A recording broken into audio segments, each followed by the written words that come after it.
Welcome to our English basic class. Today's discussion on tense and day one. Okay.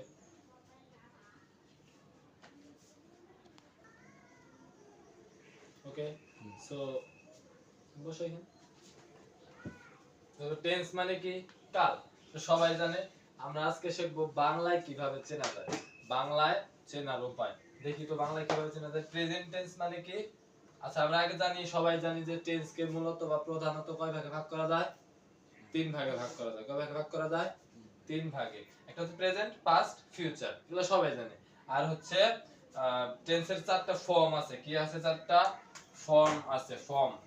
Form বা রূপ আছে কয়টা? চারটা ফর্ম বা রূপ আছে। সেই চারটা হচ্ছে কি? ইনডেফিনিট বা সিম্পল, কন্টিনিউয়াস, পারফেক্ট এবং কি পারফেক্ট কন্টিনিউয়াস। হ্যাঁ, এগুলো আমরা কিভাবে আইডেন্টিফাই করতে হয় সেগুলো আমরা দেখব। বাংলায় কিভাবে চিনতে হয়। বাংলায় টেন্স চেনাটা অত্যন্ত সহজভাবে এখানে দেওয়া আছে। হ্যাঁ, আর যারা যারা ভিডিওটা দেখবেন অবশ্যই বা দেখছো অবশ্যই খাতা কলম নিয়ে বসবে, তাহলে সুবিধা হবে বা শেখা যাবে। হ্যাঁ, এখানে present tense, past tense, future tense প্রধানত। আর ফর্ম কয়টা? চারটা, ইনডেফিনিট, কন্টিনিউয়াস, পারফেক্ট এবং কি পারফেক্ট কন্টিনিউয়াস। কিভাবে চিনবো আমরা? বাংলায় চেনার উপায় মানে ক্রিয়া বা ভার্বের শেষের অক্ষর দেখে চিনতে হয়। বাংলায় ক্রিয়ার শেষের অক্ষর যদি ল, ম, ত থাকে তাহলে পাস্ট টেন্স। ল, ম, ত থাকলে কোন টেন্স? ল, ম, ত থাকলে কোন টেন্স? Past tense. একদম সোজা। ফিউচার ক্রিয়া শেষে শুধুমাত্র ব থাকলে কোন টেন্স হবে? ফিউচার টেন্স হবে। শেষের অক্ষর যদি ল, ম, ত এবং ব এই দুইটার একটাও না থাকে, অর্থাৎ ল, ম, ত, ব কোনোটাই না থাকে, তাহলে সেটা কিসে হবে? ডেফিনেটলি সেটা কিসে হবে? প্রেজেন্ট হবে। তাহলে আমি একটা উদাহরণে আসি। আমি যদি বলি যে সে কথা বলছে, তাহলে কোন টেন্স হবে? শেষের অক্ষরটা কি আছে? সো আছে। ডেফিনেটলি কোন টেন্স হবে? প্রেজেন্ট টেন্স হবে। এটা কোন টেন্স হবে? প্রেজেন্ট টেন্স হবে। কারণ ল, ম, ত, ব একটাও নেই। কিন্তু যদি আমি বলতাম আমি তাকে দেখেছিলাম, আমি তাকে দেখেছিলাম, এই যে একটা বাক্য লিখলাম আমি, এখানে শেষের অক্ষরটা কি আছে? ম আছে। তাহলে কোন টেন্স হবে? পাস্ট টেন্স হবে। আমি যদি বলি যে আমি ঢাকা যাব, আমি কোথায় যাব? আমি ঢাকা যাব, আমি ঢাকা যাব, কিন্তু দুঃখের বিষয় টাকা নাই। আমি কোথায় যাব? ঢাকা যাব। আচ্ছা, শেষের অক্ষরটা কি আছে? ব আছে। তো কি হবে? ফিউচার টেন্স হবে। কোন টেন্স হবে? Future tense. এখানে বোঝার মতো কঠিন কোনো কিছু আছে? কোনো কিছু কিন্তু কঠিন না, একদম সোজা। এখানে কি আছে? ব আছে, তার মানে কোন টেন্স? ফিউচার টেন্স হবে। একদম easy way, easy way to learn English and learn tense. This is very very easy technique of learning tense. Okay, তো ফিউচার গেল। এটা হচ্ছে প্রেজেন্টে। যদি ল, ম, ত, ব কোনোটাই না থাকে তাহলে কি হবে? হ্যাঁ, প্রেজেন্ট হবে। সাউন্ড দিবা। কি হবে তাহলে? প্রেজেন্ট হবে। যদি ল, ম, ত থাকে তাহলে কোন টেন্স হবে? পাস্ট টেন্স হবে। আর যদি ব থাকে তাহলে কোন টেন্স হবে? ফিউচার টেন্স হবে। এটা গেল হচ্ছে তিনটা ফরমেশনের মেইন যে ফর্ম, প্রেজেন্ট, পাস্ট, ফিউচার। আর বাংলা তো আমরা সবাই জানি প্রেজেন্ট মানে কি? বর্তমান। প্রেজেন্ট মানে কি? বর্তমান। তো আমি বলছি প্রেজেন্ট মানে হচ্ছে বর্তমান। পাস্ট মানে কি?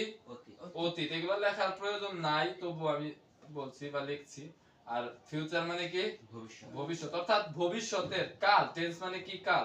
অর্থাৎ বর্তমান কাল, অতীত কাল, ভবিষ্যৎ কাল। বর্তমান কাল, বর্তমান মানে কি? যেটা এখন আছে বা এখন ঘটতেছে, এখন হবে, এরকম ঘটনাকে বোঝায়, সেটা হচ্ছে প্রেজেন্ট টেন্সে হয়। আর পাস্ট টেন্স মানে কি? অতীতে যেটা হয়েছিল বা হচ্ছিল, হ্যাঁ, এরকম ঘটালে বুঝালে তাহলে সেটা কোন টেন্স হয়? পাস্ট টেন্স হয়। আর যদি ভবিষ্যতে হবে, হতে থাকবে, হ্যাঁ, যেমন যদি বলি সে ফুটবল খেলতে থাকবে, শেষের অক্ষরটা কি আছে? ব আছে। কোন টেন্স? Future tense. তাহলে বলো তো, আমি যদি বলি আমি যদি বলি যে আমি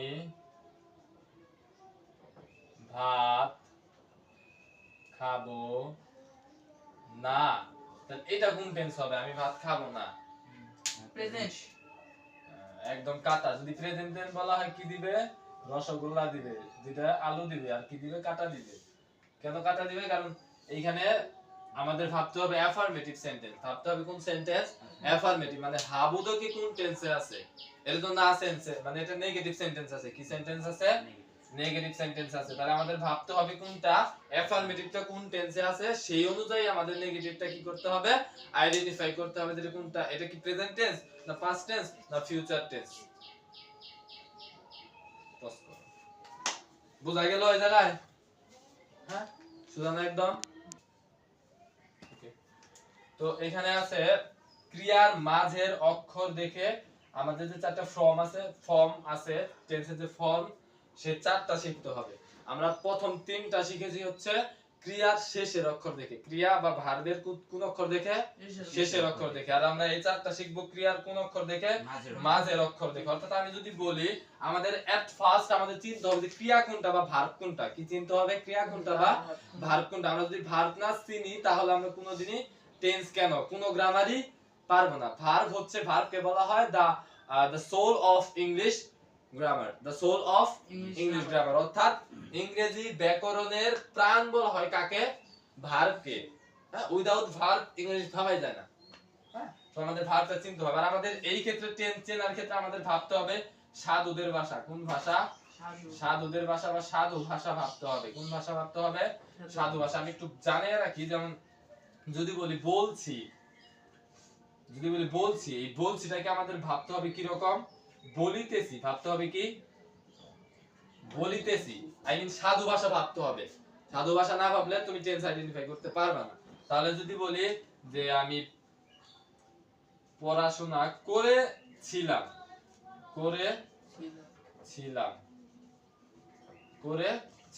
এটাকে যদি সাধু ভাষায় বলি কি রকম হবে? করিয়াছিলাম। কি হবে? করিয়াছিলাম। এটা হচ্ছে সাধু ভাষা। তাহলে আমাদের কোন ভাষা ভাবতে হবে? সাধু ভাষা ভাবতে হবে। ওকে, আমি এটা একটু মুছি, তারপরে চারটাতে আসতেছি। ওকে, দেখো তাহলে ইনডিফিনিট পরে আসবো, কারণ ইনডিফিনিট না থাকে তার মানে কি এই তিনটা যদি না থাকে তাহলে সেটা হবে কি? ইনডিফিনিট। তিনটার কোনোটাই যদি ক্রিয়ার মাঝখানে না থাকে তাহলে সেটা হবে কি? সে ইনডিফিনিট হবে বা সিম্পল টেন্সে হবে। আমি কন্টিনিউয়াস দেখি, আমি যদি বলি আমি, কন্টিনিউয়াসে কি থাকবে? মাঝখানের অক্ষরটা তে থাকবে। অর্থাৎ যদি বলি আমি পড়াইতেছি, আমি কি করাইতেছি? পড়াইতেছি। আমি পড়াইতেছি, মাঝখানের অক্ষরটা কি আসছে? তে। আমরা যদি চলিত ভাষায় ভাবি, আমরা তো সাধু ভাষার কথা ভাবলাম, যদি চলিত ভাষায় ভাবি, যে ভাষাটা আমরা বলে থাকি, এই যে আমি যে কথা বলছি, এটা চলিত ভাষা। বলছি, পড়াচ্ছি, চলিত ভাষায় ভাবলে এটা কি রকম হয়? পড়াচ্ছি। তার মানে কন্টিনিউয়াস, পড়াচ্ছি, কাজটা চলছে। কন্টিনিউয়াস মানে কি? চলমান। কন্টিনিউয়াস যদি বাংলা ভাবি, কন্টিনিউয়াস মানে কি? চলমান। কোন একটা কাজ চলছে এরকম বোঝাবে। কোন একটা কাজ কি বোঝাবে? চলছে বা চলছিল এরকম বোঝাবে। অতীতে হোক, বর্তমান হোক, ভবিষ্যতে হোক, চলতে থাকবে কিরকম বোঝাবে? কোন চলমান ঘটনাকে ইন্ডিকেট করলে, নির্দেশ করলে তখন কোন টেন্স হবে? কন্টিনিউয়াস টেন্স হবে। হ্যাঁ, তাহলে দেখো আমি পড়াইতেছি বা পড়াচ্ছি, তাহলে এটা কোন টেন্স হবে? কন্টিনিউয়াস টেন্স হবে। কোন টেন্স হবে? কন্টিনিউয়াস। বোঝা যাচ্ছে? কঠিন? একদম সোজা, তাই না? কন্টিনিউয়াস সোজা, একদম সোজা।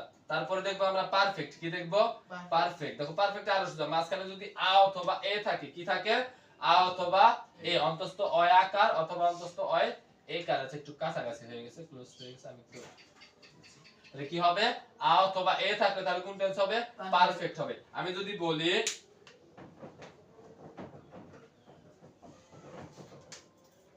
যে রাহুল মামার বাড়ি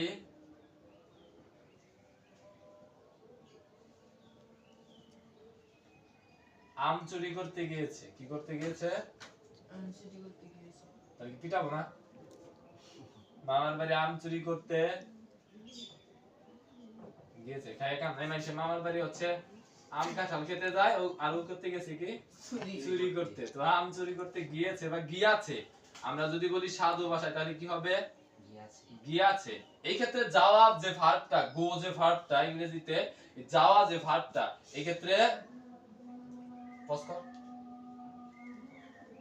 তো গিয়েছে, এখানে আমাদের অলরেডি কিন্তু আমরা এটা পেয়ে গেছি, তার মানে বুঝাই যাচ্ছে এটা কোন টেন্সে আছে, পারফেক্টে আছে। তো আমরা একটু সাধু ভাষায় করলাম, আমরা এগুলো কিন্তু মনে মনে ভাবতে হবে। এই টেন্সের যদি আমরা আইডেন্টিফাইটা ভালোভাবে করতে পারি, তাহলে আমরা ফ্রি হ্যান্ড রাইটিং এ অত্যন্ত সাবলীল হতে পারবো। হ্যাঁ, টেন্সটা হচ্ছে মূল প্রয়োজনীয়। টেন্সের কনসেপশন আমাদের থাকতে হবে, একদম ক্লিয়ার কনসেপশন থাকতে হবে। তাহলে এটা কি এ আছে, অথবা এই যে আমরা যখন সাধু ভাষায় ভাবলাম মাঝখানে কি আসলো, এই আটা চলে আসলো, তার মানে এটা কোন টেন্স হবে, পারফেক্ট টেন্স হবে। হ্যাঁ, তাহলে আমি যদি বলি আমি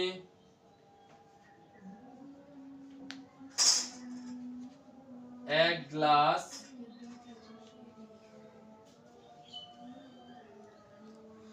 পানি পান করেছি, তাহলে আমি এক গ্লাস পানি কি করেছি, পান করেছি। করেছিটাকে সাধু ভাষায় কি বলবো, করিয়াছি। মাঝখানে কি আসলো, আসলো। কোন টেন্স তাহলে, ডেফিনেটলি কোন টেন্স হবে, পারফেক্ট টেন্স আছে, তাই না? তারপরে পারফেক্টে গেল। পারফেক্ট মানে কি একটা নির্দিষ্ট টাইম বোঝায় মূলত। আর বা পারফেক্ট বলতে এটা, পারফেক্ট শব্দের অর্থ যদি বলি যথাযথ হয়, কিন্তু এই যথাযথ তো ভাবলে হবে না, আমাদের ভাবতে হবে যে অ্যাকচুয়ালি যদি মাঝখানে আ অথবা এ থাকে তাহলে সেটা কি হবে, পারফেক্ট হবে। আমি যথাযথ এটা মুছে দিচ্ছি। কন্টিনিউয়াস এর ক্ষেত্রে চলমান এটা মাথায় রাখলে হবে। তারপরে দেখি আমরা পারফেক্ট কন্টিনিউয়াস বিষয়টা কি, এটা একটু एग्जांपल এ আসি। যেমন আমি যদি বলি আমি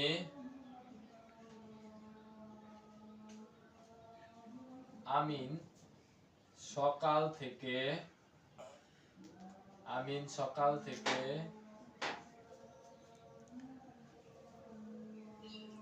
কথা বলিতেছে অথবা বলতেছে, বলিতেছে অথবা বলছে। তার মানে কি ডেফিনিটলি এটা কন্টিনিউয়াস আছে, শেষে মাঝখানে কি আছে, কন্টিনিউয়াস। কিন্তু এই জায়গায় একটা কি উল্লেখ আছে, হ্যাঁ কি উল্লেখ আছে, সময় বা কি উল্লেখ আছে, টাইম উল্লেখ আছে। তার মানে এখানে শর্তটা কি, তে থাকবে অথবা সাথে কি উল্লেখ থাকবে, টাইম উল্লেখ থাকবে, তাহলেই শুধুমাত্র সেটা কি হতে পারবে, পারফেক্ট কন্টিনিউয়াস হতে পারবে। ওকে, আশা করি ক্লিয়ার। এখানে না বুঝার মতো কোনো কিছু নাই, একদম সহজ কথা। তে থাকতে অথবা এ থাকবে, সাথে কি উল্লেখ থাকবে, সময় থাকবে। তারপরে গেল পারফেক্ট, এরপরে ইনডিফিনিট। কি ইনডিফিনিট মানে হচ্ছে তেও থাকবে না, আয়ও থাকবে না, এবং কি টাইম উল্লেখ থাকবে, কিন্তু তে সাথে কি টাইম উল্লেখ থাকবে না। যেমন যদি বলি আমি সকাল 10টায় স্কুলে যাই, এখানে ভার্ব কোনটা বা ক্রিয়া কোনটা, যাওয়াটা হচ্ছে ক্রিয়া, শেষের অক্ষরটা কি আসছে, ই আসছে বা রস্যই আসছে। তার মানে যদি ওই সেন্সে দেখি আমরা প্রেজেন্ট টেন্স, আমরা যদি ওই তিনটার ক্যাটাগরিতে আনি, শেষের অক্ষর ল মত অব কোনটাই নাই। আর এখানে মাঝখানে কোনো তে, তারপর হচ্ছে আ এ, তারপর হচ্ছে টাইম উল্লেখ আছে, টাইম কিন্তু উল্লেখ আছে, কিন্তু মাঝখানে কিছু তে আছে, আছে নো। তাহলে এটা কোন টেন্স হবে, প্রেজেন্ট ইনডিফিনিট। কোন টেন্স হবে, প্রেজেন্ট ইনডিফিনিট। এখন আমরা পুরাটায় আসবো, যে আমাদের তো মূলত টেন্স টোটাল হচ্ছে কত প্রকার, 12 প্রকার। টোটাল কত প্রকার, 12 প্রকার। এখানে কি কোনো বুঝতে প্রবলেম আছে, আশা করি নাই। তো আমি মুছি, আর আপনাদের যাদের বা তোমাদের কারো যদি কোনো প্রবলেম হয় অবশ্যই ভিডিও পজ করে দেখে নেবে। একদম সহজ একটা technique, very easy way of learning tense I think.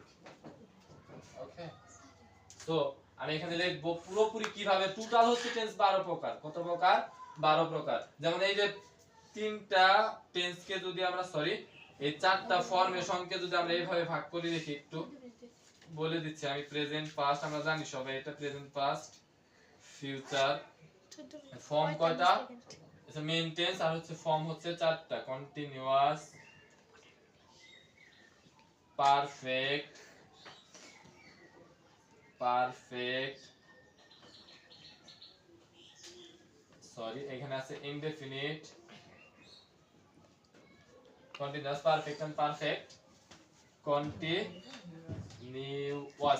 Okay, continuous বানানটা আবার অনেকের ভুল হয়, তো একটু সাবধানে দেখবে। যেমন present continuous, present indefinite, present indefinite, present continuous, present perfect, present perfect continuous. এইগুলো চারটা, কয়টা গেল? চারটা। তারপরে past indefinite, past continuous, past perfect, past perfect continuous. এইগুলো চারটা, চার আর চার যোগ করলে কত হয়? 8 8। আবার গেল future indefinite, future continuous, future perfect, future perfect continuous. এইগুলো চারটা, টোটাল কয়টা হলো? 12টা। কারণ টোটাল টেন্স কত প্রকার? 12 প্রকার। এটা দেখে মানে মানে চোখে মনে হয় যে বিমৃতি খেয়ে যাচ্ছে, তাই না? ঘোরা মানে অন্যরকম হয়ে যাচ্ছে, এই দেখে কেউ বুঝতে পারবে না, কিন্তু কথাগুলো বুঝলে আর বিষয়টা বুঝলে বোঝা যাবে যে টেন্স কত প্রকার আছে। টোটাল 12 প্রকার আছে। ওকে, তো আমরা চলতে থাকি। ক্লাসটা আজকে এখানে স্থগিত থাক। আমরা পরবর্তী পার্ট 2 অর্থাৎ ডে 2 তে পরবর্তী ক্লাস নিয়ে আলোচনা করব। সাথে থাকবে জয়েস এডুকেশনের। Thank you, welcome.